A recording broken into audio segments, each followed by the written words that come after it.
And really, this is an interesting gathering of friends and comrades, and it's really a privilege and a pleasure for me to be here. I see Akimbulu here from the guerrilla journalism days. Of course, Edet and I are from the Guardian family, and Abduloro as well, before CLO. Faith used to be on my board when I was chair of 90. Faith Nwadishi was a very active, shall I even say provocative member, because she was the civil society representative on my board, and I wasn't representing governor, but I was Minister of Mines, so I was chair on account of being minister. So when Kate brought all those harassments to the table about publish what you pay and disclose all the information that government is not disclosing, and beneficial ownership theory and all that, I was the one saddled with the responsibility of moderating civil society excesses, if I may call it that. Of course, Honorable Rotimi has told you about himself, so I wouldn't really say much about that. But I recall that he was my principal private secretary from day one as governor in Ekiti in 2010. And when some people were reluctant, when I decided to take asset declaration beyond just submitting it to the Code of Conduct Bureau and publishing my assets publicly at the time, many of my political allies felt, well, that's not the position of the law, Mr. Governor. You can't bring your civil society approach to government. You are only just asked to do it and submit it to Code of Conduct Bureau. What they do with it is their private interest. Nobody should gain access to it. And I say, if you talk about public servant, what is public about secret declaration of assets? It's a contradiction in terms. And it is only when you declare something publicly that those who know that you are probably declaring a little less than what you have, or doing anticipatory declaration, can come out and say, Oga, you don't have this thing you have on this. And at that time, the newspapers made a feast of my declaration, published it everywhere. And I think that also informed the work that was accelerated when we domesticated the Freedom of Information Act in the state. But all of that work would not have been possible if what my brother Larry said about civil society had not been in place. This work is a long struggle in gestation, and CLO will take a critical credit for some of that work, because even though we came from journalism, CLO provided the space out of which MRA itself came, and many other civil society institutions emanated. And it was fitting that Abdul launched that book yesterday. For reasons that he's aware of, I wasn't able to join you because of his African time. He told me 9 o'clock and the event did not quite start. But that's, I know I will have the opportunity to attend one of the other book signing. I think Capital Club is doing one that I just saw this morning in Lagos. So, but really it is a pleasure to be part of this exercise. MRA took that initiative, IPC at the start of it, and eventually it became law in 2011. But for me, it's not so much the letter of the law that is always important. and I think Honorable Rotimi made reference to that in passing. It's what we do with the law. We have information now. It's like when somebody says to you, oh, let us speak truth to power. Power knows truth. Power is always very informed about truth, but it's not convenient for power. And power selectively decides when to put truth to use. And it's the same with this. We almost have an information overload.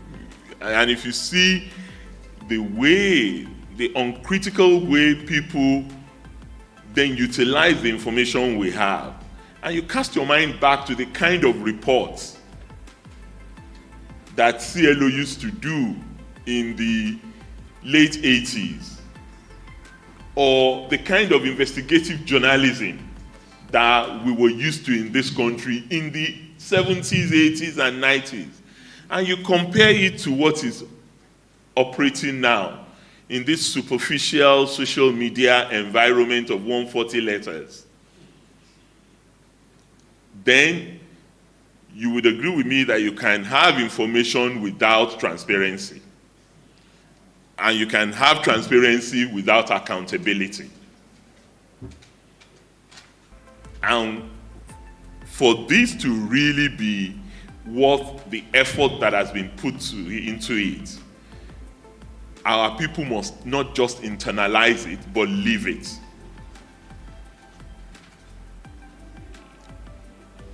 And that's what we've tried in our little way to do in Ekiti. But even when you do it, you'll be surprised that people don't necessarily, they will still be asking questions about things that are available. I mean,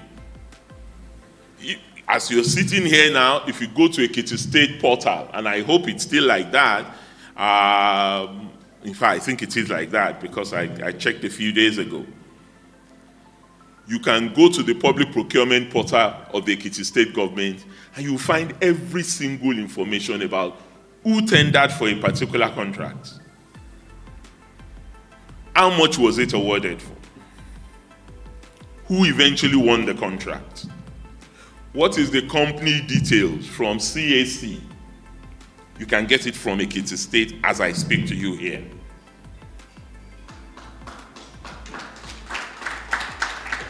And you can get every aspect of that and even in the federal government of Nigeria. A time there was, and I think it's almost standard now, so people don't talk about it again. FAC allocation is published. You know how much has gone to your local government every month.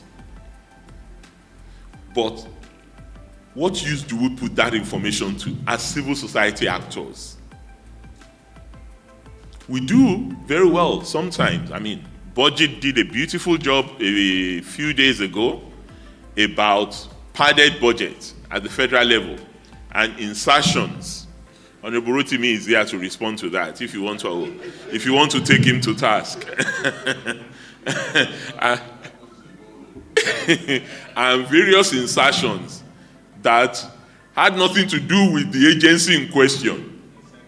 The palace in Hulea, where the majority leader, my own good brother, comes from, Honorable Abdul, is his territory. In the budget of some science and technology agency. And that budget is littered with those kinds of things. So you then ask yourself, why is it that we really don't have fully functioning budget? We need to really change our own budgetary system and approaches. But we wouldn't know this if there hadn't been a Freedom of Information Act that allows the publishing of budget for civil society actors to analyze and then come out with such information that budget presented us with. And they've gone a step further. I know that annually budget does this. Accountability Lab too. I don't know if there's anyone from Accountability Lab here. They also do it. Every year they do analysis of state transparency. And I know Ekiti is always first or second in the last 10 years. Regularly, we are either first or second in budget analysis of state transparency. When I became chairman of the Nigerian Governors Forum, we started an initiative, some of you may be aware of it, called SIFTAS. And SIFTAS is States Fiscal Transparency, Accountability, and Sustainability Program. And what do we do in SIFTAS? We encourage peer pressure among states and ensure that information about state finances are published, but not only published, but also audited.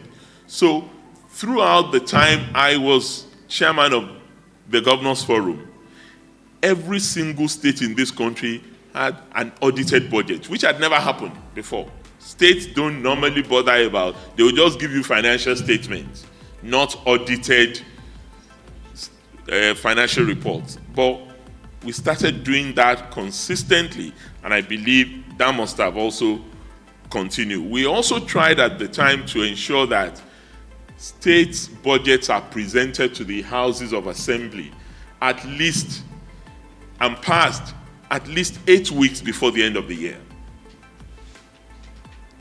So by October ending, we expect all states' budgets to have been comprehensively debated and an appropriation act emanating from it in the state assembly.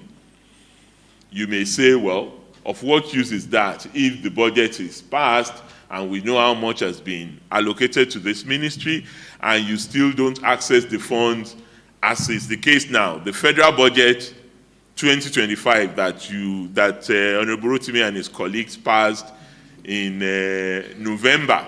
I think they did it in November, both in the House of Rep and in the Senate. Not 1 naira of that budget has gone to any MDA as I speak to you.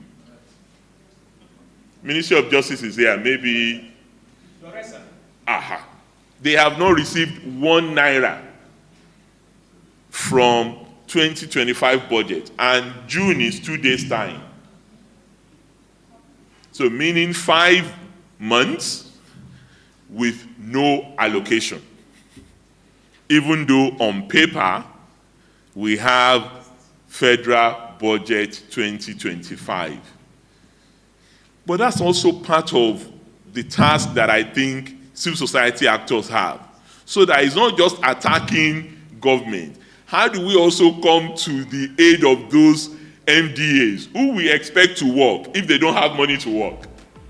So we should be raising these issues. I don't think I've seen it in any newspaper or any, maybe I've not been following actively. But nobody has even brought out this, that look, this budget has been passed, but no ministry has accessed it. Of course, they may argue, as you know, government, we would always have a response. They may argue and tell you that, well, we're still spending budget 2024 revised. You know, they had 3 budgets last year, or even 4 budgets. They had actual, they had revised, or is it supplementary? Supplementary 2023, actual 2024, supplementary 2024, and then now 2025.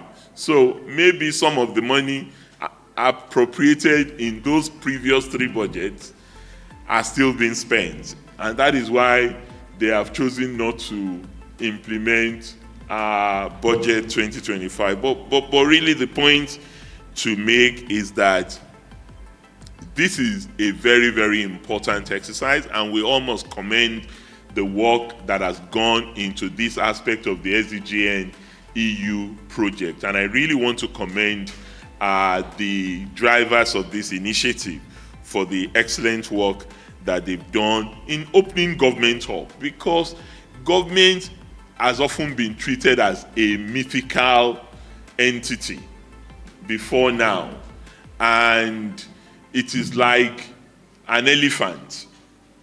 So you can never see all of it. It's only the side of it that is nearer to you that constitutes your own knowledge of government. But this gives us, if we really actively follow through, a 360-degree view of what is going on in government and organizing around it in a manner that we don't just agonize. Because more often than not, there's a lot of people agonizing about what is wrong in government and not taking the right step. And that's why, I must also use this platform to commend Honorable Abdul Oro. I really urge all of you who are here, and those who are not here, to read Demonstration of Praise. You would appreciate more how we got to this point in our historical trajectory, especially for people who are younger than 30, because what he covered in the book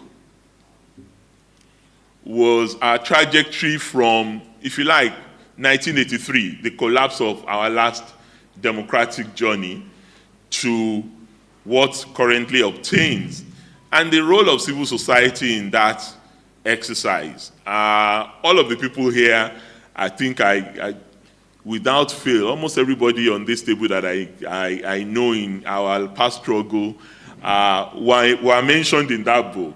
The section on people like Edet and late brother Chima and Bamidele Aturu, Emaize Azu, Lanre Arogundade, all of them, Chido, Onuma, you find it and very well written in attractive prose. So I really urge you to read that book. But it also underscores why we cannot just leave politics to politicians alone, to professional politicians. Everybody here was an active player in that struggle to get us out of military dictatorship. And part of the work that we all did was exposing and demystifying the military, because they were supposed to be the all-conquering military. It's like what I read these days about some funny guy called Ibrahima Traore in Burkina Faso. And I ask myself, is it that our history is defective, or we're so disillusioned with the failure of governance that we're ready to embrace any pretender to the throne? Because that is what it amounts to in a lot of ways. And for those of us who grew under military dictatorship, we shake our heads and say, you don't know what you're asking for, and you might get it if you are not careful, and it will not be palatable. For those who may be looking in the direction of Ibrahim Traore in Nigeria and other failing democracies that we have. But what is the point I wanted to bring out in Abdul's book is his conclusion that we can't give up on this country. That's the conclusion of that book. What's and all failures that we have dealt with, challenges that we're still confronted with, we can only build a better society if we insist on a better democratic culture. And a better democratic culture can only come from a culture of transparency and accountability, a culture that questions leadership, a question that insists on putting our feet to fire. When we were in Ekiti, we used to, prior to every budget in the state, we would go around all the 132 communities. And I attended. It wasn't as if I sent commissioners or special assistants. And asked the community, what are your top 3 issues in this community that you would like us to attend to? And they will say, oh, it's our primary health center. Oh, it is our Kabiesi's palace. Sometimes what they tell you may not align with what you think is the need of the people. But in politics they say the people are always right. It's not true. The people can be very ignorant at times about what is good for them. They will say it is the palace of the Kabiesi that we want fixed, or it is some other. So they will give us, and we'll go around. And we will incorporate some of this in the state budget. And then also separate some for them to handle. And the state gives them money to handle some of the projects themselves. And what we found out consistently, Rotimi was my PPS, so he will remember this very well. Consistently in our small Ekiti state was virtually all the projects we gave to the towns union to manage were delivered on time and on cost. But our own projects in the state that we contracted to advert, tender process, procurement, you know the works. So sometimes these things that we talk about, transparency does not necessarily produce accountability. And those in government will tell you that, with due respect to my brother from the Ministry of Justice, virtually every director in the civil service, they have 3 quotations in their drawer. When the work comes out, when the advert is made, the 3 companies that will quote are the 3 companies by the director. Yes, if you go to CAC, it may not contain his names or his family member's name, but some of them are even careless. They will put their own family persons on the directors of the company, and they will award that contract. They will say, oh yes, they will give the marks. You know, they always have tender procurement analysis sheet. Oh, this 80%, 20%. They work to an answer that they already know and call it transparency. And I'm telling you that we get more value for our money from community projects undertaken by the people. And they will give us breakdown how they spend the money than our own projects professionally awarded, advertised, assessed before due process, before procurement, before the contract is awarded. So I think as we talk about these things in a technical sense, we should also know that these processes are just not technical alone. They are political. And we also have to be political. We have to insert politics into our policy making, but progressive politics, a politics that really advances the interest of the people ultimately. Because more often than not, we tend to focus on the irrelevancies and on things that really don't ultimately bring transformational change. They will bring cosmetic change, they will bring change that we can put in the newspapers, but not fundamental transformation. And that is why, for many of us, democracy is not delivering. But it is an academic as well as a serious argument to reflect on. Can this democracy deliver simply on account of competent people being in government alone? If the institutions cannot undergird that democratic development we all seek, it's a chicken and egg situation, but I think it is something that ultimately I would like to encourage us to reflect on as we listen to the work that MRA, IPC, and others have done over the years. We should be able to come up with some case studies that really demonstrate how much has been saved. Because sometimes this thing is carried on at a very high level. When we were at 90, Faith will remember this. When we do our audit, we do audits at 90. Audits in the petroleum and gas sector and audits in the solid minerals sector.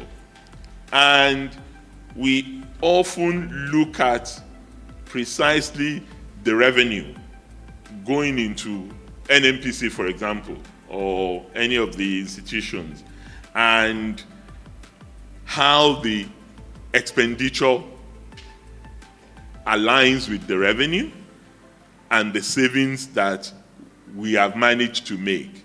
Sometimes, I mean, NNPC people are not very happy with the results that we come out with at 90 at the time, but at least you can see a pattern of savings, of irresponsible expenditure, of grand and little theft, of brazen criminality. And I still see a lot around us now that we need to pay attention to in procurement, in expenditure, in value for money, because sometimes it's not just stealing. Government people, I don't believe there is anyone who comes into government with the feeling that, look, I just want to go and steal. Maybe I'm naive, but I don't think so. But sometimes processes, procedures ultimately don't produce the right results, and you lose money in the process. That is lack of value for money, which may not be intended, but is the result.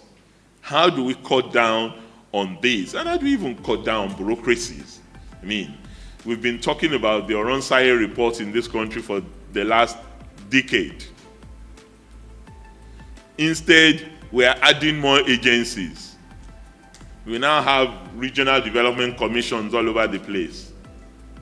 And when you analyze at least the one that has been active amongst them, the Northeast Development Commission, when you really do an audit of the Northeast Development Commission, it's been active now for better part of 5 years, even older than 5 years, because it was our first term, first Buhari administration that did it. You will discover that Northeast Development Commission was supposed to be the bridge to help rebuild an insurgency-racked zone of the country. We are almost back to even more insurgency now, almost a decade. And what does Northeast Development Commission resort to more often than not? Constituency projects. I'm not saying constituency projects are not important. I mean, my own honorable is undertaking a fantastic set of constituency projects in Ekiti. I can say that in my own jurisdiction. Yes, he's my son. You may say I'm biased, but the truth of the matter is you can see the projects. But we know that this is often not the case in many constituencies. It's just money to line pockets. Or sometimes it is a deal. Honorable Oro is there. He wrote some things in his book that you should go and read. I don't want to say I don't want to say it out publicly here. But when I finished reading the book, I had to send him a note that no. You've done us a favor with this magisterial account of what really happens in government. Because those of us in civil society, we don't know what goes on in government, frankly. We don't. Or we imagine we do. But until you are in there and you see the degree of the mess, then you begin to appreciate why you need a critical mass to transform the society, not just isolated presence of good people. Good people is not enough. Integrity does not solve this problem. And it will not. We need to do more than that. Much more structural reformulation of our society needs to happen. And I think what is happening here with the work that you are doing is one that we must all encourage for the future of our country and the good of our children, because many of us here, we are past our diamond jubilee, so we are almost out of out of consideration. But for the younger ones that we claim to have been working for, we really need to lay this foundation. And I want to thank the team that has been responsible for this project. It would be good to, as I said, see more reviews, but I'm sure Edet would probably mention things that I may not even be aware of that has happened in the last 14 years of this work, and how we've taken on those things. Honorable Rotimi mentioned that, yes, they get reports of actions, but not reports of non-compliance. So the report of non-compliance should go to the same National Assembly via civil society if government will not submit it. Oh, yeah. Good. I'm glad you are discussing. Because there may be things that an ally in government may not be able to release because he's in government. Yes, we will say we're doing Freedom of Information Act. I remember when we get requests in Ekiti, when I was governor, they will send the request to me that they're asking for this. I say, hey, give them. What's your problem? Do we have anything to hide? How about there is Official Secrets Act? I said, nothing. We don't have Official Secrets Act again. Go and give them the information. Because we had a troublesome civil society person who is always sending us FOI in Ekiti. You all know him because he's our comrade in this movement. His name is FF. So because he's from Ekiti, he sends his lawyers to send FOI requests to me all the time. You said you have spent this in this budget, so can you give us evidence? I said, go and give him. So, and then you are bound to have people who will abuse the privileges contained in FOI. Let's also acknowledge that. Not necessarily because they need it for any good, but because they want to assert that they can use it. And since FOI is about something you can do without necessarily proving that you have a, what do they say in law? You have a locus. You don't have to prove locus in FOI. I just want information, give me. It can be abused, but again, every good law suffers from that. But I really want to thank you for the opportunity. I know the day is far gone, and I look forward to listening to the major presentation by my comrade Edetaen Ojo on FOI and other contributions. Thank you for this opportunity.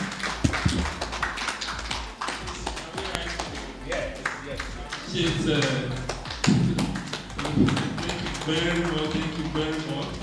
That was quite insightful.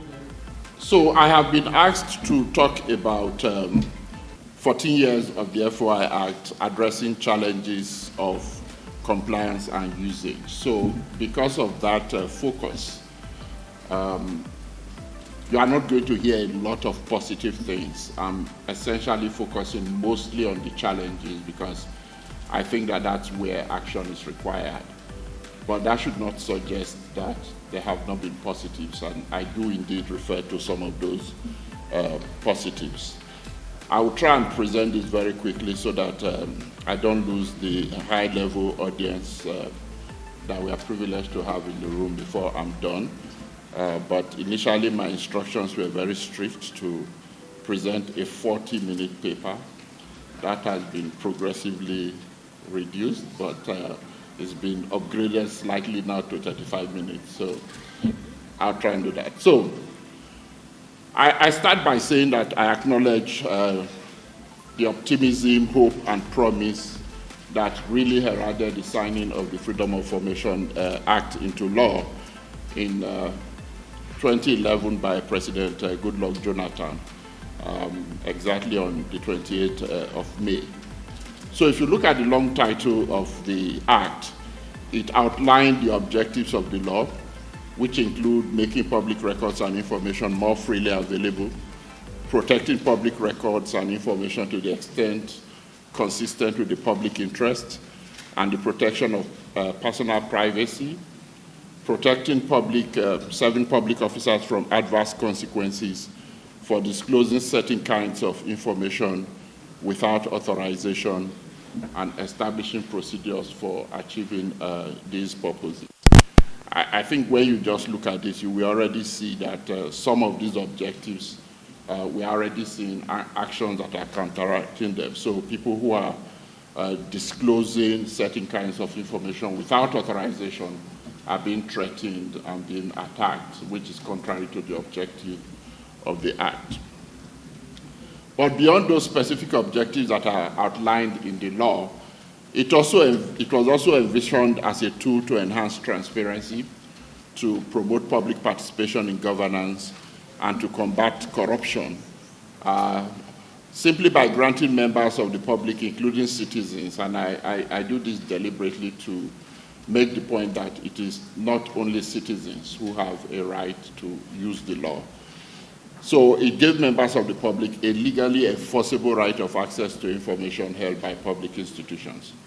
So 14 years after its enactment, I think it's legitimate for us to embark on an undertaking to make an honest assessment of how well the Act has fared in the context of these objectives that are apparently very lofty. And it seems to me that at the end of such an exercise, we can say that the Act remains a landmark legislation whose full potential in Nigeria's quest for transparency, accountability, and good governance is yet to be realized. I don't know of anybody who thinks that that has been realized.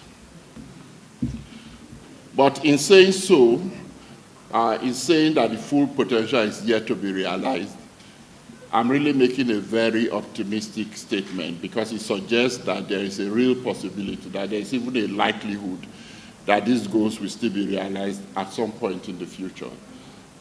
Because there are people who believe that, all is lost, really. There's no hope anymore. But I want to remain optimistic, because if we are not optimistic, all of us would really have to go home and do something else.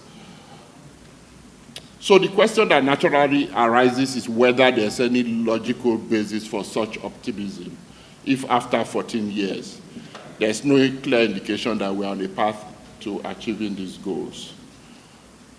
Now, again, I think it's quite possible that the Act is genuinely misunderstood, because some people say that, people are not really familiar with the Act, they don't know what it provides, they don't know how to use it.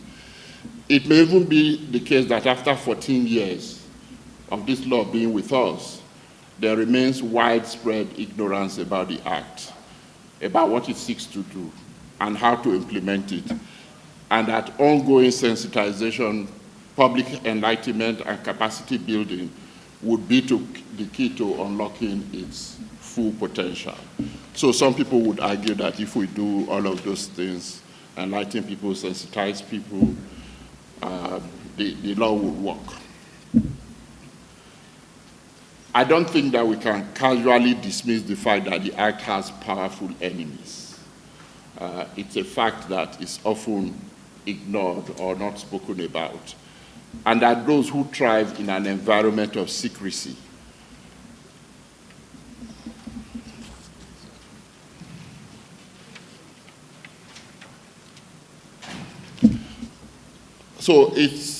we cannot also dismiss the fact that those who thrive in an environment of secrecy, or those who benefit from corruption that is enabled by secrecy or the absence of transparency and accountability, we feel threatened by it, and we do anything to undermine its effectiveness.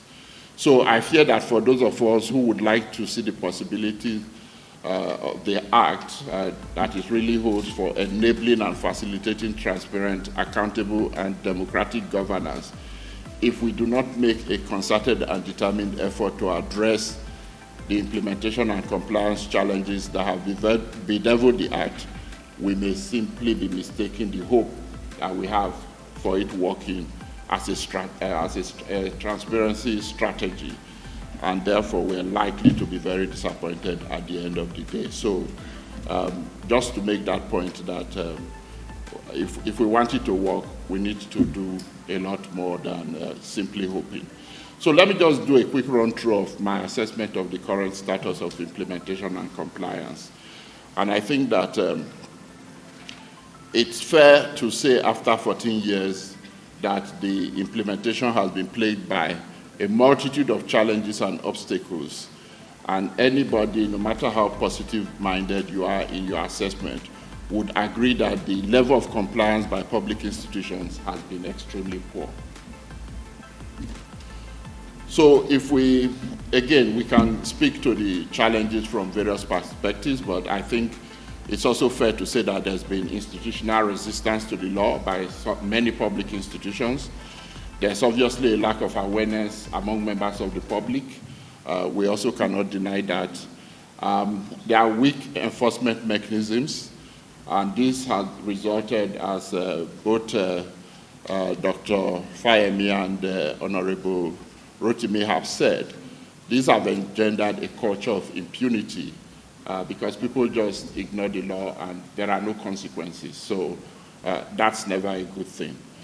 So the consequences for non-compliance with the duties and obligations of public institutions under the Act are frequently underestimated.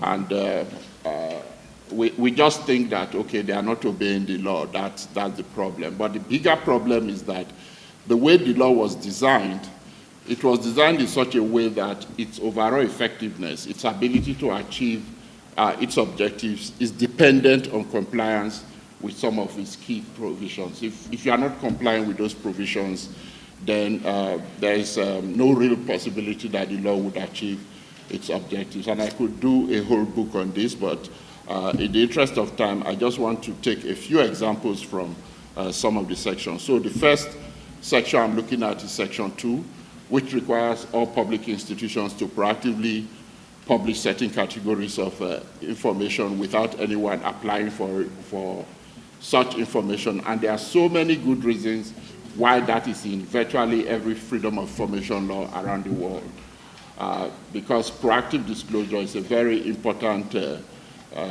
element of freedom of information laws that require public institutions and other entities to which it applies to put out certain categories of information which people can then access even without making a freedom of information request. And some of that information actually enables you to exercise the right of access under the law. So for instance, if you look at Section 2, subsection 3F of our law, it requires every public institution to proactively publish the name and address of the public officer that request for information should be addressed to. And in our implementation guidelines, the Attorney General of the Federation calls that the FOI desk officer. If you look at the roster on the website of the Federal Civil Service Commission, there are at least 1,300 public institutions listed on that website. We have never had up to 20% of public institutions designating freedom of information desk officers, less than 20%. And that is one of the easiest things you can do. You just say, oh, Akin is the FOI desk officer. It doesn't cost you anything. It doesn't require any elaborate process. Yet, we are not able to get 20% of public institutions complying with such a simple requirement of the law. So that is a huge problem, and because of that, many other aspects of the law are not working. So the other thing is for every institution to publish lists and descriptions of various records that it holds. When public institutions are not doing that, we also don't know what records public institutions hold. We don't know which public institution to approach when we're looking for certain types of information. What is even, I think, the saddest thing is that I can say without fear of contradiction that since this law came into effect, no single public institution in Nigeria is in full compliance with its proactive disclosure obligations under the Act. There are 16 items listed in the law that public institutions are supposed to proactively publish. There's no publishing FOI. So that's one aspect. The other is Section 13 of the Act, which requires every public institution to provide appropriate training for its officials on the public's right of access to information or records held by the institution, as well as for the effective implementation of the Act. Most public institutions have either deliberately refused or maybe they have forgotten to comply with this mandatory requirement. So they don't train their officials. They don't do any sensitization of their officials. We don't have a whole lot of time, so I won't be too detailed about this. But for the law to really work, if I come to your ministry, department, or agency, and I say I want to submit a freedom of information request, even your gate man should know what I'm there to do. If he doesn't know what I'm there to do, most likely he will not give me access to the premises. So everybody needs to understand. If I manage to pass the gate man, I get to the reception, and I say I want to submit a freedom of information request, the receptionist should be able to tell me, go to this room or that room.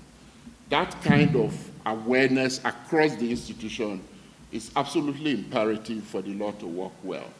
But in many institutions, most of the staff and officials are not aware of the law. They don't really know whether they are implementing it. They don't know whatever is in place. That is extremely problematic.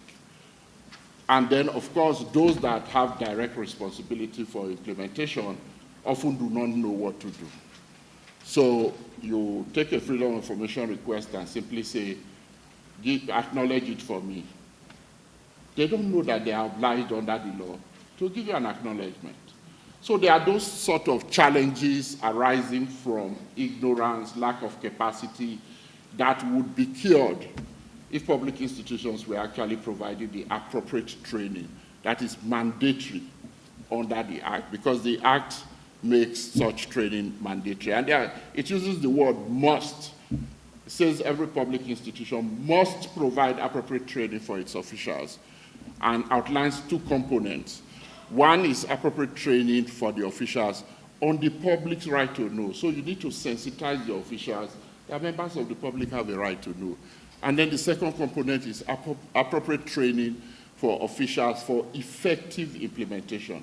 So those who have to do the implementation, they need to know what to do. So few public institutions have provided training, but not a whole lot. I know that the Freedom of Information Unit in the Attorney General's Office or the Federal Ministry of Justice has trained a number of FOI desk officers of various public institutions. Civil society organizations are also providing some training for some public institutions. But the vast majority of public institutions that are given the direct responsibility by the Act to provide this training for their officials are not doing that. And I don't want to go into issues of how it has also become a source of corruption, because I have been invited by some public institutions to facilitate training for their officials. In one case, they wanted us to do the training in London. In another case, they wanted us to do it in Dubai. And I couldn't understand how you were going to train your officials, the trainer, the officials to be trained. We are all Nigerians, then we go to London or we go to Dubai to go and do training, you know.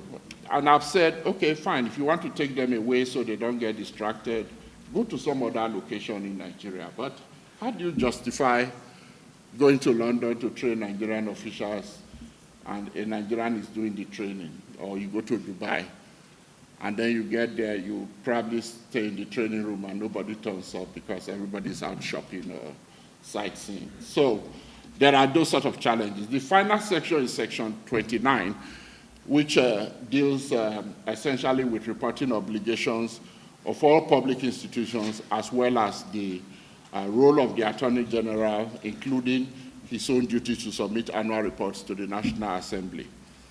Since the law was enacted in 2011, we've had 3 Attorneys General, and I can confirm that all of them have submitted annual reports without fail every year since 2011.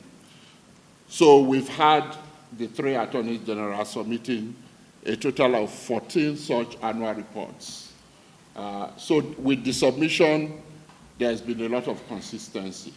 Not a single year is missing, and I think they need to be commended. Of course, the content and the quality of the report, as Honorable Rotimi emphasized, is a major issue.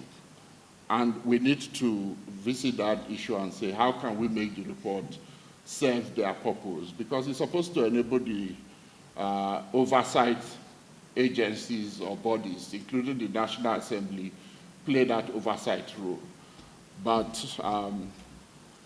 what we have at the moment is not going to help us achieve that. Especially, again, as Honorable Rotimi emphasized, the non-compliant institutions are never named or identified in the report. So they're able to hide, they're able to remain anonymous. It's only those that have submitted their reports that are named. So if your name is not mentioned, you just say, thank God, let them be disturbing themselves there. So that is a problem. But there are two key components of that that are really extremely problematic. So one is submission of annual reports to the Attorney General of the Federation. And consistently, in the last 14 years, for 13 of those 14 years, the number of public institutions that have submitted, if you are looking at federal public institutions alone, has been consistently less than 10%. Consistently. It's only for 2024, the report that was submitted this year for 2024, we have slightly more than 10%. So something as simple as, and it's really a very simple report, because the first Attorney General, Adoke Mohammed, issued an Excel template that should be used for the reporting. And it's a very basic document. How many requests did you receive in the course of the year? How many did you grant? How many were not granted? Or what was the reason? How much did it cost you to process requests for information? How many officials are using for processing requests? Those very basic kind of information. I don't even want to go into some of the issues about a report that many of those who have submitted, a report that you can email to the FOI Unit at the Federal Ministry of Justice. Some of them decide that they want to travel to Abuja to go and submit the report. I don't know whether you understand what that means. I mean, you can email it, but you want to travel to Abuja to go and deliver it because you don't trust email or something. So that's one of the challenges. So just to give a quick breakdown. So from 2011 to 2023, in 2012, the first report that was submitted for 2011, only 16 public institutions submitted, out of over 1,300 federal public institutions. And if you look at the recent decision of the Supreme Court that it applies to public institutions at all levels, I think that percentage would be less than 1%, but we're looking at federal public institutions. The highest was for 2022 and 2023, which was 91 public institutions. So the report submitted this year for last year, it went to 143. So that's the highest ever, but it's only slightly more than 10%. Why is this an important issue? I think it's very important for many reasons, but again, in the interest of time, I will focus on the key problem that it presents for us for implementation. It deprives us of the opportunity to collect valuable data about implementation and usage of the law. We don't have any data. People call me and say, oh, how many requests for information were made last year or in the last, how do I know? Am I a wizard? There's no way we can gather the data with the law not working. So where that law would have come from is from public institutions submitting their annual reports, because the law sets out the information that should be provided in the annual report, as I was describing earlier. So if all public institutions, or most of them, are complying, you can simply harvest the data from the public institutions' reports. In addition, you also have Section 29(5) of the Act, which says that the Attorney General of the Federation is authorized to develop reporting and performance guidelines in connection with the required reports and to establish additional requirements for such reports as it determines may be useful. So that essentially means that if there are gaps in what is being submitted at the moment, the Attorney General can issue guidelines to say, okay, your annual reports, we need you to include, for instance, which stakeholder group is making requests for information. Are they students, civil society, journalists, parliamentarians, whatever, so that we know who is using the law. What kinds of information are they requesting for?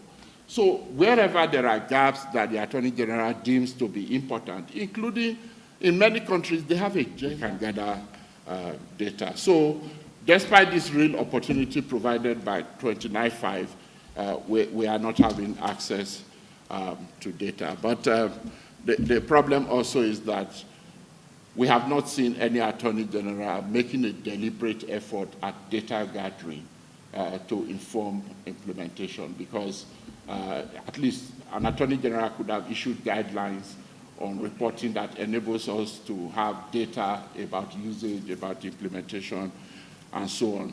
So there are a lot of other implementation and compliance challenges, and I mentioned some in my presentation, which obviously I'm going to give to the organizers to share with anyone who is interested. And then I look at the impact of non-compliance, the poor implementation and non-compliance, really meaning that because the law is intended to achieve certain goals and objectives and we are not complying with the law, we have no real chance of achieving those goals. I know, Dr. Fayemi talked about information overload, and we do agree, but in this era when we are really combating misinformation and disinformation, having a system, a legal process that gives us ability to obtain information and verify things would have helped in that fight against misinformation and disinformation. But when public institutions are not willing to release even the most innocuous information, it's extremely problematic. And when I say that, I don't say it lightly, because we've done some testing to see, okay, what kinds of information are public institutions willing to disclose readily. So we categorize information into simple, routine, difficult, sensitive, and make requests using different people, students, traders, journalists, civil society representatives, just to see also, are there certain types of individuals that public institutions are more willing to give information to? Are there certain types of information? So for us, a simple request would be, what was your annual budget for 2024? It's just for you to say an amount. And that is supposed to be proactively published. It's under the list of proactive publications, but a lot of public institutions don't disclose. So let me go to my concluding remarks and recommendations. And the first point I make here is that much of the responsibility for overseeing and ensuring compliance with the Act is statutorily vested in the Attorney General of the Federation. Specifically, if you look at section, I think all of you have copies of the Act. If you look at section 29, subsection 6, it really says that the Attorney General shall, in his oversight responsibility under this Act, ensure that all institutions to which this Act applies comply with the provisions of the Act. So the Act gives him a duty to ensure compliance. Every Attorney General has argued that it doesn't give me any coercive powers to enforce compliance, which is true. But there are a lot of things, nonetheless, that an Attorney General can do to improve the level of compliance, even in the absence of coercive enforcement powers. So I think one of the things that I have noticed, and I think I've mentioned this to a lot of officials in the FOI unit going far back before Godwin. It's really untenable, and I would dare say even scandalous, for lawyers from the Attorney General's office to appear in court to begin to defend public institutions that have been sued for violating the provisions of the Act or for not complying. You know, very often you file an action to enforce compliance, and somebody comes from the Attorney General's office as appearing for the public institution that you have sued. The same Attorney General that should be suing that public institution for non-compliance now begins to defend. Sometimes they come as representing. In some cases, they are not really representing. Maybe they've also been joined as a party in the suit. But they come and start justifying or defending the failure of the public institution to do what they are supposed to do under the law. So I've referred to certain provisions of the Act, Section 1, subsection 3, which gives everybody who has the right of access under the Act to go to court to be able to enforce compliance or compel compliance, which deals with the issue of local standards. So you don't need to establish any right before you can go to court. You don't need to establish any interest before you can go to court to enforce compliance. Then Section 2, subsection 6, which deals with proactive publication. So again, any public institution that is not proactively publishing information, anybody can go to court to compel them to publish the information that they are supposed to publish. And then Section 20, which gives every applicant who is denied access to information the right to go to court.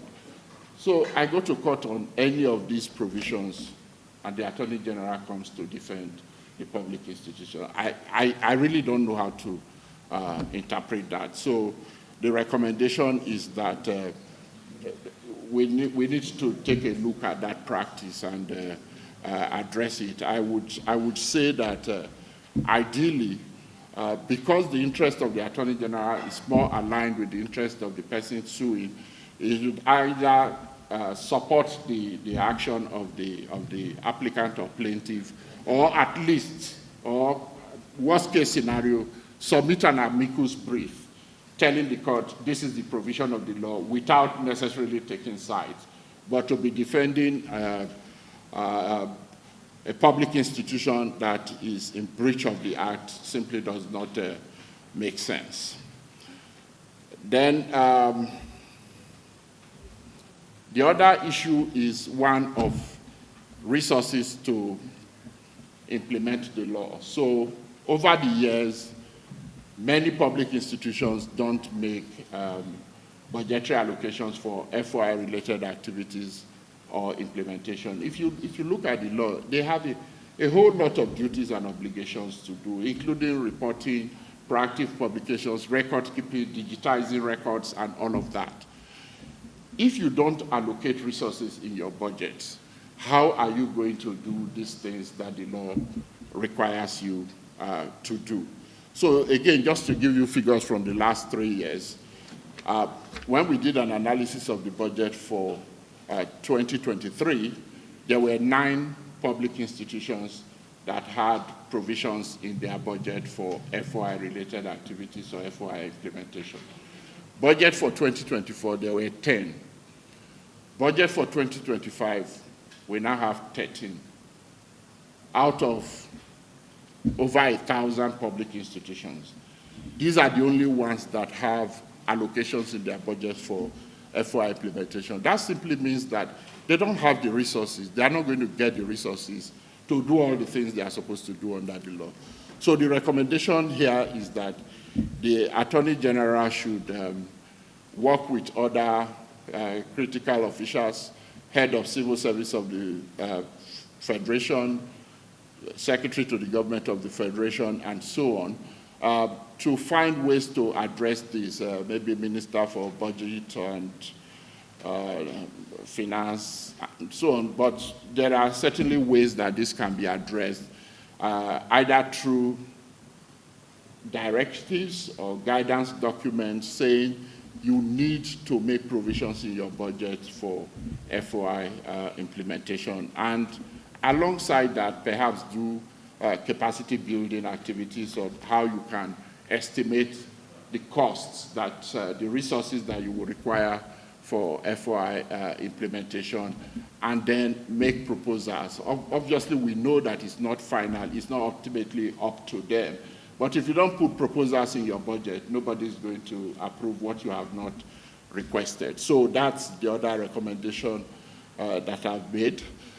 And then, of course, successive attorneys general have taken the position that they cannot impose sanctions on defaulting public institutions.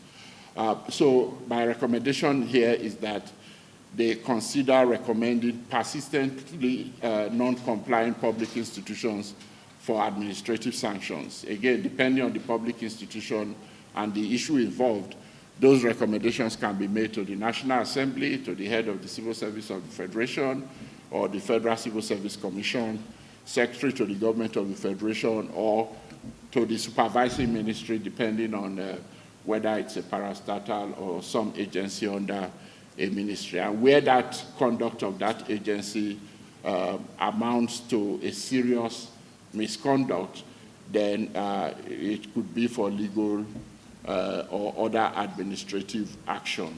But I also recommend here that in appropriate cases, the Attorney General should consider recommending exceptionally performing public institutions for commendations, because if we are punishing those who are not doing well, we should also be acknowledging and commending those that are doing well.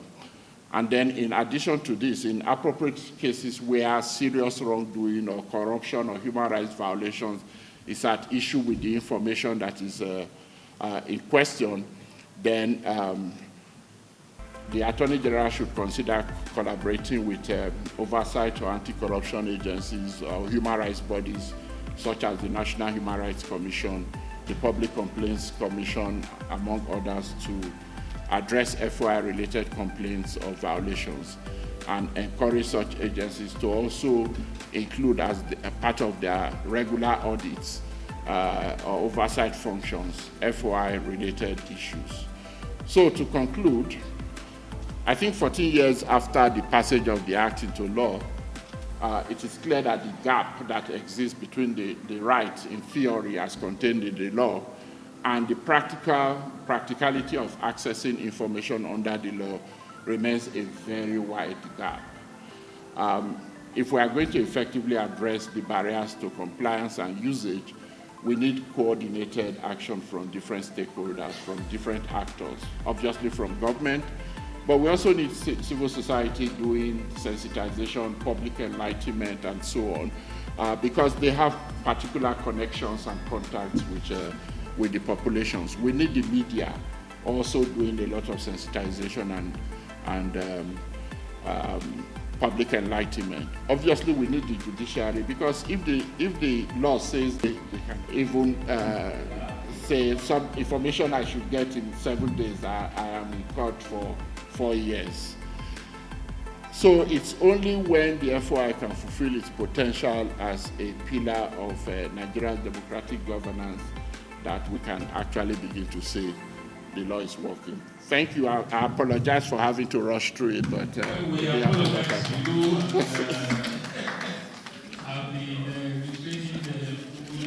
Public institution, we've written to them that want FOI requests. They invited us to their office. They gave us all the information we needed, and from the document the public institution gave them, they discovered that there are other information that they needed to clarify or know. They now wrote another FOI request seeking further clarification, and this public institution now responded to them.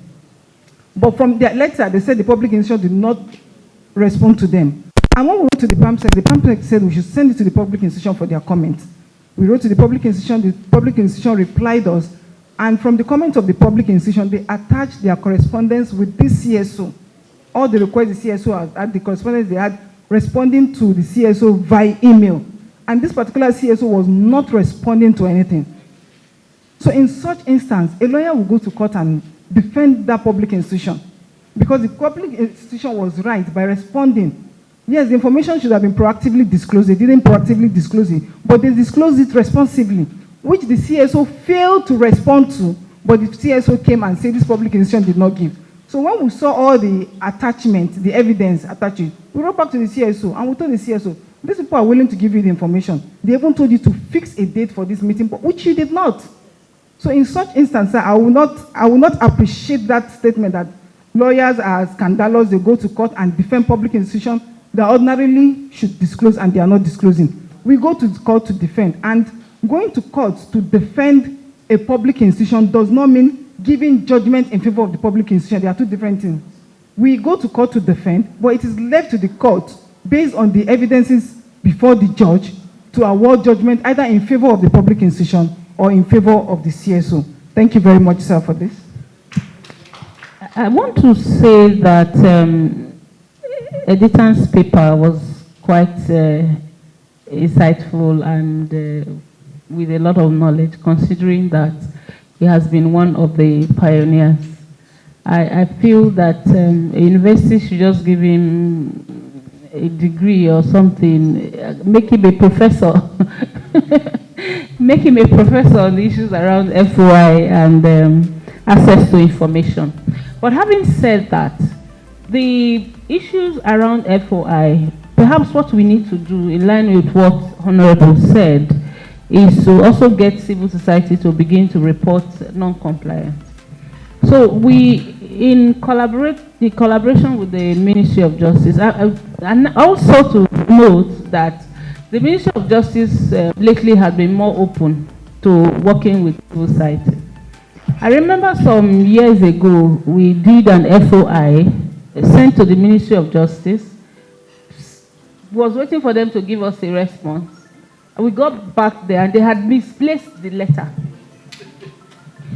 We had to go back to the office to get the stamped, the acknowledged copy that they gave us for the officer to trace that letter and begin to attend to it.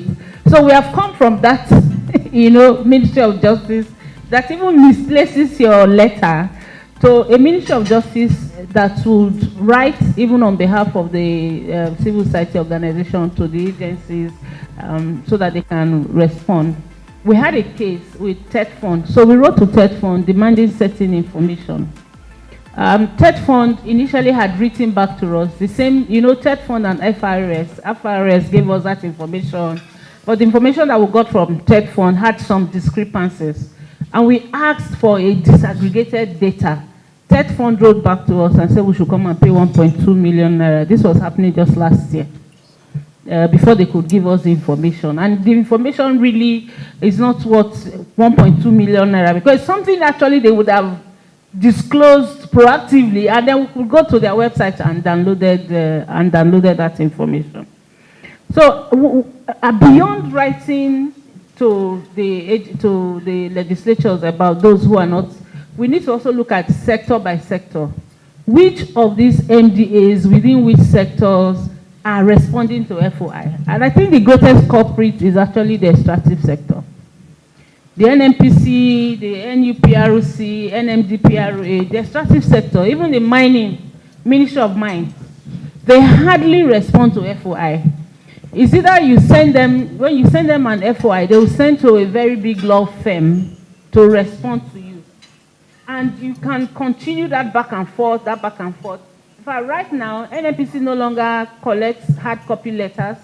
They say you should bring the letter in a flash. That's how they get their letters. And it's also important for us to look at the disaggregation of data, especially on gender, those that are asking for this information and those that are not asking for the information. So recently, I think, Edetaen, in your paper, you talked about MDAs. I'm telling you, a lot of MDAs have not even set up their decks. You call for a meeting and then they are coming to tell you, oh, we have just heard about this FOI thing. We need you to come so that we can talk together on how to set up. I'm not talking of MDAs that have just been created, those that have been in existence. We need to be able to do that. And just the same way the ministry created a template for reporting, we try to do a template for civil society to also report. Maybe we can talk about that as part of solutions. Civil society can have a template for reporting, and I'm sure when you're talking about those non-compliance, it will come from there, and we can share all of this information together. Then going to the recent judgment from the Supreme Court and the head of service directive that every MDA's FOI unit should now be within the legal department. I don't know if all MDAs have legal department too. I don't know if all of them have legal departments. Because the question I'm asking is that when you send FOI, some of them send you to private legal firms to respond to you. So if they have a legal department, why would they send your FOI request to a private legal firm to respond to you? That's one thing I hope that the ministry would help us to answer. And what is the budget around taking an FOI desk officer who may have been working in another department to integrate that person into the legal department? Because that's the directive from the HOS. The head of service, after the Supreme Court judgment, issued a directive that every FOI desk officer should be integrated into the legal unit of the MDA. So we have not started that conversation at all. We have not started that conversation at all. And that's why when you talk about the issue of funding, at times they come to you to say, oh, we want you to work with us, but they don't even have funds to be able to do that. Finally, there has to be a lot of, I think we have all said that, Dr. Fayemi said that when he was here about sensitization, but who are we sensitizing? We went with Dr. Garuba, Mr. Garuba to Anambra, Edo, and here in the FCT. And you find that big women's groups that are fighting for women's rights do not know about the FOI. They have never used it. They have never interacted with the FOI. And we are talking about this. The women's groups, persons with disability. In fact, the National Commission, I just have to mention them here, the National Commission for National Disability Commission, they have not started engaging the FOI. And you work with disability groups, some of them have never used the FOI. So we need to be deliberate about the different groups. When we're talking about inclusion, how do we get people to do that? And then on a final note, this issue of implementation of the FOI at subnational level. I'm sure that a lot of Nigerians will be more willing to send FOI requests to the federal government than sending FOI requests to their local government or even at state level. I don't know which other state in Nigeria was already implementing the FOI without a law. Anambra State is one of those states that even before the Supreme Court judgment had been implementing the FOI. They leveraged the federal FOI and they were implementing that.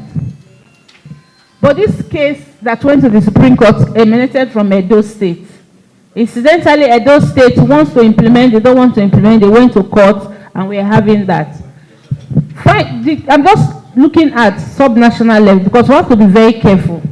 Look at what has happened in Kwara State recently, even with the Supreme Court judgment, where it is the governor that must now give, the governor is the chief information officer that must now give consent before you can get. So while we are making progress, there are certain things that are happening at subnational level that we must definitely pay attention. Perhaps the Honorable Sir, this is where we really need to pay attention as representatives at the subnational level. We cannot allow what is happening in Kwara now, because if we allow it to stay, irrespective of the Supreme Court judgment, a lot of governors and states will continue to follow that. So thank you very much. Wow, thank you very much. Thank you. Organizations prefer, many organizations, many civil society organizations prefer, you know, the theatrics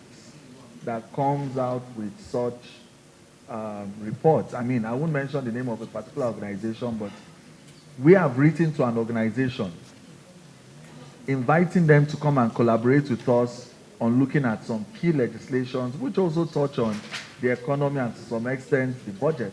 And they wrote back to us to say that they are too busy, their activities for the year cannot accommodate them even coming for a meeting. Yes, sir. And hear them respond with all sorts of publications, all sorts of reports. So, you know, the question to ask is, because these issues, you know, for many of your funders, those are the kind of things that you want to tick off your activities, that you've done this, or you called the parliament out to be. Okay, what are the results? What are the outcomes? Now you have a House of Representatives that is led by someone like Right Honorable Tajuddin Abbas that actually wants to see results. You have people like Professor Julius Inhofe, who is a House leader, is a veteran from the civil society. At the risk of sounding modest, people like myself are also there.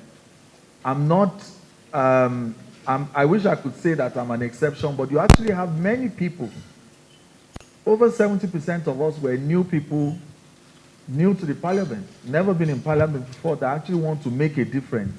So I think that we should change the orientation to be more of collaboration rather than that adversarial dynamic between civil society and parliament. The other issues have been flogged about civic education. We cannot do enough of that. I think that more and more.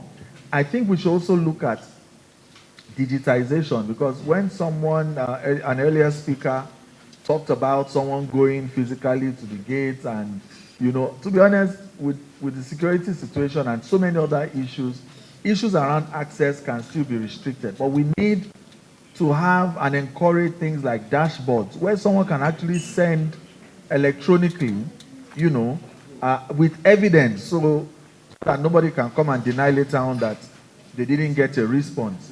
Where real time you can be able to see how many people, when somebody submits an FOI request, the status of it, and when the person has been answered, so that even high-level decision makers can also be able to access it. And in that respect, I would want to encourage civil society particularly to reach out to one or two MDAs that are amenable, or even state governments that you can work with to create what I call centers of excellence. So, because I believe very much in incremental change. You can't achieve everything wholesale at once. But if you know that, okay, you're choosing Ministry of Works, you're choosing Ministry of Arts and Culture, or you're choosing one state government or the other that wants to work with you, you can know that you can make that a center of excellence and a reference point of where it's actually working. And others can then be able to emulate. So those are the points that I have. You know, issues around the guidelines. I think that the guidelines, they are very broad. So you find like the NBC Act as well, that empowers the Ministry of Education, the NBC, National Broadcasting Commission, to be able to create guidelines. You can leave too much to guidelines. I think some things have to be encoded in the Act itself.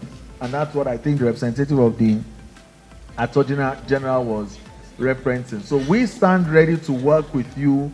I know that there are actually bills for the amendment of the FOI Act. I think that you need to work closer with the National Assembly to ensure that key amendments, you know, take place, that we're able to take these matters forward. In concluding, congratulations to everyone that has put in a lot of work to, number one, ensuring that the Act was passed 14 years ago, and holding, you know, the structures accountable up until this point, and for all the work that you've done in putting this event together. And thank you very much for having the House of Representatives. During the campaign, Omobore, remember, the Second Republic, people were killed. Do we know how many Nigerians have died in various unrests? Even in this, I'm not talking of money spent on buying police uniform or on a national orientation agency, or what was spent even on in other administrative or purposes. I mean, about human lives now, figures about human lives. You know, now how many Nigerians have died in the course of the Fulani herders, men versus farmers? in various communities, in various states. I'm talking of, look at, these are questions, how many of our people are still out there as in refugee camps in Niger, Cameroon? Maybe the International Organization of Migration, they have those figures, or UN High Commission for Refugees, or even our own Commission for Refugees. Probably they have all these figures. But do we have exact figures? Do we know all these things? And we are talking about, we are in the information age, where information is, virtually all information are available online or in the social media and all that. But we have the exact figures about what has been happening to our country, especially as it affects human lives. You know, the challenge is not about oil, corruption. Yes, these are important. But the one that touches, look at even Hamas. They are telling you on a daily basis how many people are killed in Israel, in Gaza, and in other places. And this information is from the Hamas Ministry of Information, Gaza Ministry of Information. Health, Ministry of Health. The number of children, the number of women, the number of journalists, the number of health workers, the number of UN workers, and all that. So we need to the young people here, journalists, we need to try to be better than us now. If you can't surpass us, try to be better than us. You know, there is a journalist from The Guardian here, kind of Ajolochukwu. Yeah, he wanted to invite me, he wanted to interview me yesterday, but he had to rush to another program. No, and I was okay. I was a pioneer staff of The Guardian. This is the guy who reviewed the book, the Dr. Biodwang Adeni. It's also a former staff of The Guardian. You will have to be better than us. That means you have to aspire to be a professor too, because that guy is now a professor. And I have written, you have to be better than us. I deliberately delayed him. I said, meet me here today. He wanted to interview me in my office. I said, no, I'm rushing to a program. Meet me there. That is here now. so I have a reason for dragging you here. I think you've had a lot of things. So I don't have any more interview. You have gotten what you want, or what I wanted you to have. But I can still speak with you if you need clarification. Anyway, that is part of it. So let us be more challenged about using what we've started, seeing it through, getting more information out there in the public space, getting them from official records, because we serve in government, we have information. Okay, we're talking about the budgeting. You will see a budget saying Federal Veterinary Research Institute from JOS constructing a road in Lagos.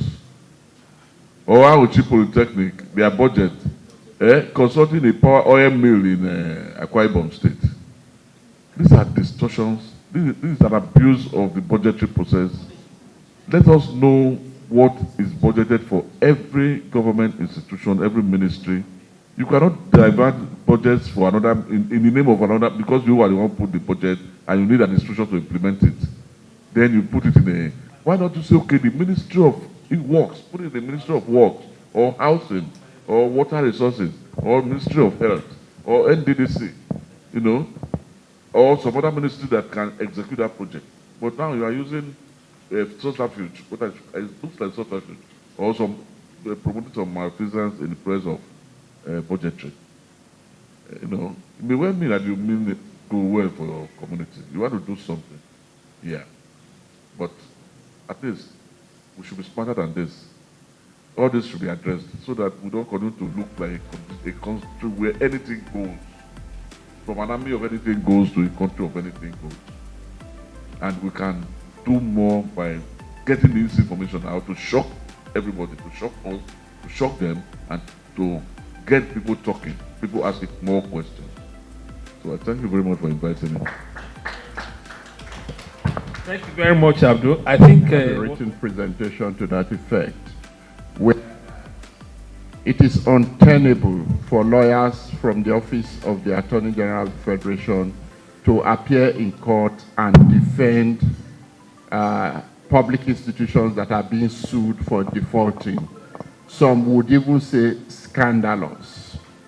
Those were my words. Now, I have not said that in every single case, public institutions are defended by lawyers from the Office of the Attorney General. Said was also that in some cases, they appear on behalf of public institutions that have been sued.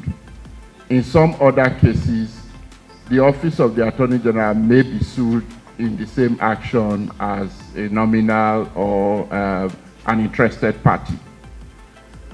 But what I find unacceptable and scandalous is, as the parties are joining issues, the Attorney General, who has a statutory duty to ensure compliance, sides with the and begins to justify or defend the non-compliance by that defendant.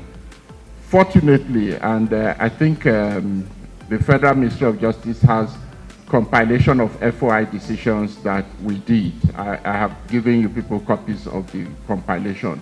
So you can see a lot of rulings and judgments between 2011 and 2018 that are contained in that compilation. Look at the case against the central bank relating to the, I can't remember what the issue was. Yes, so a lawyer had asked for disclosure of the salaries and allowances of the governor of the central bank and directors of the central bank, sued the central bank and added the Attorney General of the Federation. If you read that judgment, you would see the references to the, I don't want to call it defense, but the intervention of the lawyer from the Office of the Attorney General. So the defense of the central bank essentially was that it would endanger the lives of the governor of the central bank and the directors for their salaries and allowances to be disclosed. Mind you, that's information that is supposed to be proactively published. And the lawyer from the Attorney General's office supported that. I mean, go and read the judgment. I don't want us to be doing back and forth about it's not true, it's true. I haven't said that in all cases. But a lawyer from the Attorney General's office should not appear in court and begin to defend a party that has been sued for non-compliance. That's my point. I'm not saying this side is wrong or that side is wrong. I'm saying that as the person who is charged statutorily with ensuring compliance, the best you can do is submit an amicus brief and say, my lord, this is the position of the law, because the judge may not fully understand the FOI Act. And it will be it will be within your responsibility as Attorney General, who has oversight, to enable the court to come to a just decision, but not to be defending somebody who is, or a party who is accused of violating the law. And if we had time, I have a soft copy of the compilation here. I would pull out cases for you and begin to show you cases. Long when Adoke was Attorney General of the Federation, I have been raising this issue, Minister of Justice. You cannot be coming to court to defend FOI cases where people are accused of non-compliance. Yeah.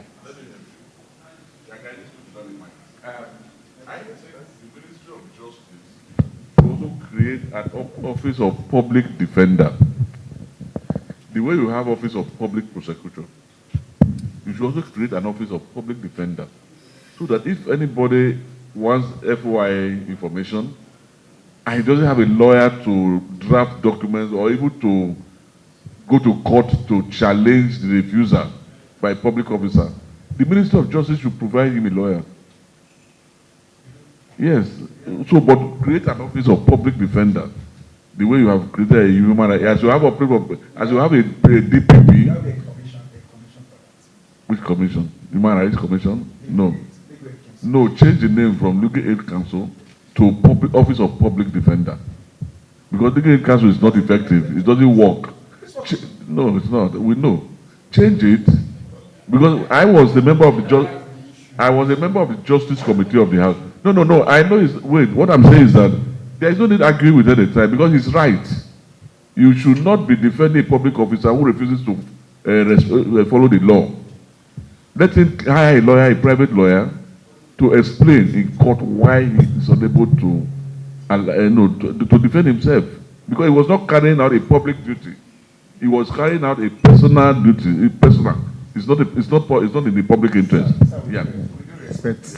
Mr. Editor, with due respect, I'm not really joining issue with you based on the issues you have just raised. I'm not expecting Attorney General to support a case of non-compliance and also defending non-compliance. But there are some cases that Attorney General must surely intervene. We have a matter that one of these CSO requested for information, and I personally responded to that information. The hard copy was on the table and asked to come and pick the reply. He said, I can forward to his email. Believe me, I forwarded the response to his email. You won't believe, 3 months later, he went to court that we deny access. In that particular case, we have to defend ourselves. Then we presented our response to his request in the court, and before the court strike out the matter. But to be sincere with you, if you look at the MDAs, they are structured in a way that some of them can employ lawyers on their own, while some of them are to general to represent them. And the major challenge we are really having, or challenges we are having in this case, that most of our legal advisors or lawyers represent Attorney General in some NDAs are not versed with the provisions of the Act. And we started a training this year. We trained about 100 of them, and we are looking at doing another 100 before the year runs out. Really, if that, Mr. Ojo, really, on your perspective, if that actually happened, it was wrong. Because now we are really standing against non-compliance. We cannot support public institutions that are not complying and defending their non-compliance. This is our 14th year now. We will try as much as possible to put this in proper perspective. FOI must work. And we appreciate CSOs not only criticizing, but also encourage us. Look at the achievement we had the last report about 143. We have not even seen any encouragement from anybody that you have moved a step higher. And we believe God by the next reporting. So for me, going forward is for Nigerians to be able to use the FOI, because when you're looking at the issue of compliance, compliance is about people being accountable. And accountability will not come until you demand for it. So it is the people that need to utilize the freedom of information.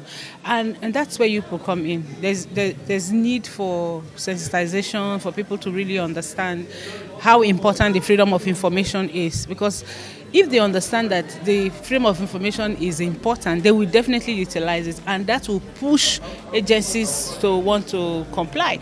Like, we took the Ministry of Health to court in 2021 and we got judgment. Yes, we got judgment because there was information we wanted to get, they didn't give us. Not only did we get judgment, but the court also gave us some costs that the ministry even paid. So if citizens know about all of this, it's important that they use it. But the downside of it is, recently there's a research we carried out and we found out that a lot of women and women's group don't know about it, persons with disability don't know about it. So if, for instance, you have 50% of women as citizens know about it and use it, then the issue of compliance will begin to talk about that, because when more women use it, that's the population you have to be able to get that. So for me, 20 years of FOI implementation with the kind of sensitization we are looking out for, definitely will have some semblance or an improvement in the compliance. Because the whole thing is demand and supply. So if there's no demand, there's no supply.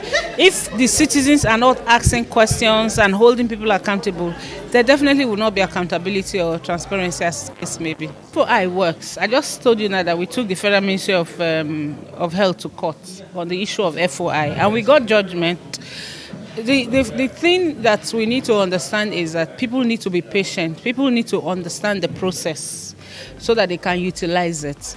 If people don't have the information, people don't understand how it works, they will go out and say, oh, this is not happening. But FOI is one of those laws that is very important in the country that citizens need to use. So Nigeria is that country where you say, oh, there are very many laws, but we're not implementing it. But you see, for the FOI to work, it must be the citizens pushing it. Because the section of the FOI has already given approval for everybody. So you don't have to be a corporate body.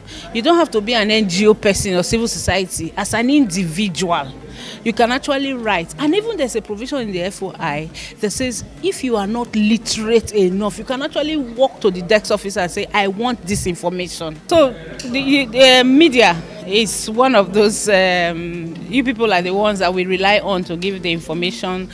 But I keep saying you cannot give what you don't have. So the media must make deliberate effort to be educated on the FOI, understand what is in the FOI so that you can give out that information as much as possible. Then the other one is also to look at grassroots organizations, traditional organizations, women organizations, youth organizations. Like we are working right now with women, youth, and people with disability, disseminating information, training, not just disseminating, training them on the utilization of the FOI at subnational level and in the FCT. And it's been working. And then I just talked about the research we had where we found that a lot of women don't know about the FOI, even women's group. Some may have heard about it, but they have never. Is, to my best understanding, they don't understand what FOI really is. Not only them, virtually 80% of public institutions. Because coming from Official Secrets Act that we have brought up, which have to sworn oath of secrecy, and for us to move from that area to a norm whereby government should allow people to access information and record is somehow difficult. By our report to National Assembly this January, we found that it's only 143 public institutions that complied, while we have roughly around 800 to 900 public institutions. Attorney General Federation is trying, we are still engaging, the ministry is engaging to ensure that if not 80, we should be able to have 70% compliance for public institutions. Some public institutions have laws that gave them power to engage lawyers to represent them. And also sometimes we may give them fiat, the Attorney General may give them fiat to get lawyers to represent them. The issue is, we have issue of misrepresentation in this area. And let me just give you an instance. A CSO, one of the CSO requested for information. After concluding on the information, we responded. Our response was on ground for them to come and pick. The guy said we should send it via his email, which we did. And 3 to 4 months later, he went to court, said Minister of Justice denying access to information. We now we have to check our record and find that, oh, this was our agreement together. In court, we have to tender it.